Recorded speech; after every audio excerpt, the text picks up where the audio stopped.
Now, straight talk. The Film Cynics on C-FAX 1070.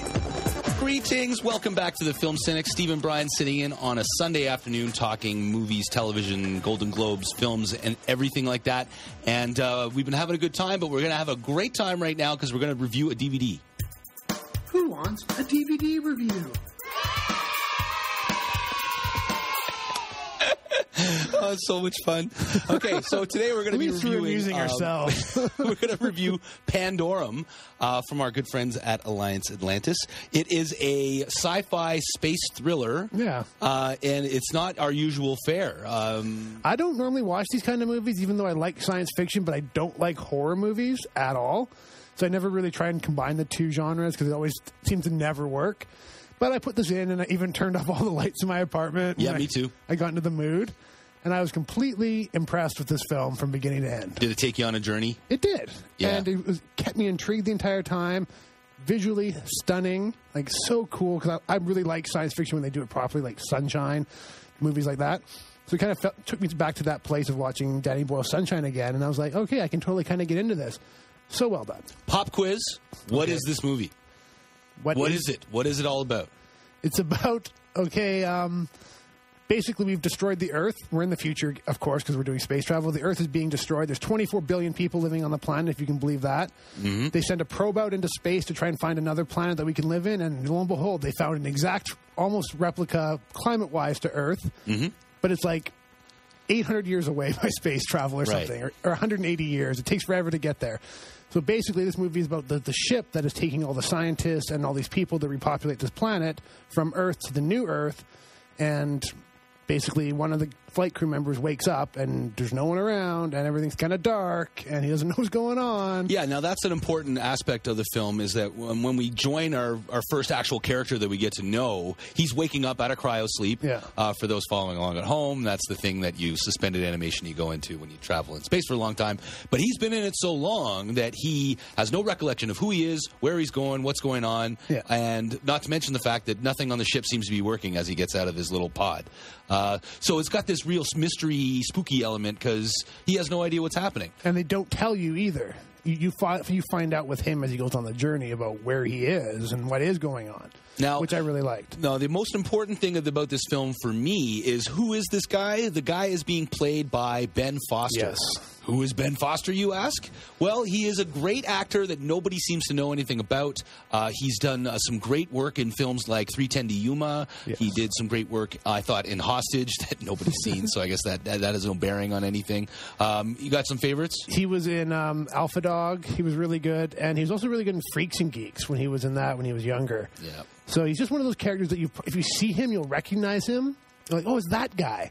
But when you see Pandorum, remember him because he's going to do some really great things in the future. He is guarantee it. Such an intense and such a dedicated actor. He gets right into things. I mean, you could just, all you got to do is just follow this guy along through the movie. Just follow his journey as a character, and you're going to have an incredible time. He's one of those really captivating actors that when they're on screen, you just kind of can't not watch him because he's so expressive with his face, and he doesn't always have to say anything for you to get what he's feeling with his emotions. So I've always been impressed by his work, and he's very versatile, and this movie is just really good. So now, as he gets out of his little booth and he's trying to figure out what's going on, he's joined by Dennis Quaid, who is like an older guy, of course, and who's I guess is his superior officer. Yes. And between the two of them, they start exploring this ship and realize that there's some kind of creatures on there that look kind of human, but they've been probably eating the humans. Yeah, they come across this race of cannibals. Yes. That look like aliens. And to add all of that together, and then you combine the fact that the ship is apparently going to blow up. Yes. Because there's something wrong with the reactor. You have the crisis. So Ben Foster's character has to race to get to the reactor to fake everything work again, because eventually he figures out he's the ship's engineer. Well, the one thing he does remember when he wakes up from the cryogenic is his training for some reason.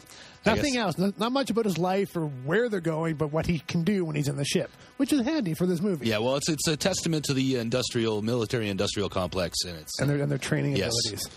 Great creature visuals by Stan Winston's effect company. Yeah, these guys look pretty cool. Yeah, they're really scary, and they're unlike nothing you've really ever seen. They're not really alien. They're not really human. There's this kind of weird hybrid of just monster, but they're not really a monster, but they're really scary.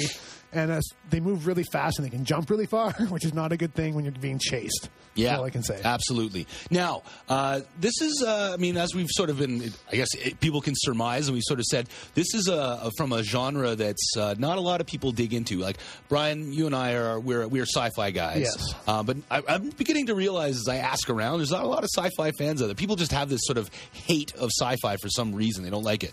Well, because they try and lump it into like, oh, it's Star Wars or Star Trek, and they kind of miss all the goodness that can go around that universe. Well, that's just it. This is a subgenre of sci-fi. This is the sci-fi thriller. Now, what does that mean? Well, films like Alien or Aliens, I guess, or Event Horizon or Sunshine is, I guess, a sci-fi thriller a little bit. Yeah. So, yeah, it's just trying to play off the idea of the isolation and the loneliness and the darkness of space. And yeah, just so you can play with that in being a totally new environment that nobody has ever been to. Watching all those movies does not make me ever really want to travel through space. Something always goes wrong. You always get attacked, and it's never that happy looking. Why can't they make it fun and be like Ferris wheels and go-karts everywhere? It's always like huge empty hallways and dripping water off the ceilings. Yeah, who designs these things? Sadists. Okay, well, it's got all kinds of excellent features on it. This is a great package DVD. It is a really good deal. Take you on a little journey to learn all about the creation of it. Still galleries, deleted scenes. It's got commentary from the director, Christian Albert. And it's his first feature film. 35-year-old kid.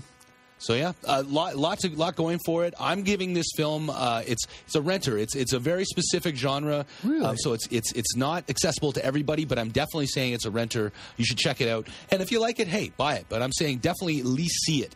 To make yourself a believer in it. Well, I'm going to call it a keeper because I'm basing it on my own experiences, my own opinions. It's something that I would want in my collection, and I'm glad that I do now have a copy. Yes. Because blew me away. I was not expecting how good it was going to be. Set design amazing. Definitely check it out, The Keeper. All right. Well, Pandorum comes out from our friends at Alliance Atlantis on Tuesday, so you can check it out then. We're going to take a break. When we come back, we're going to, I guess, page ourselves through the news. Stay with us.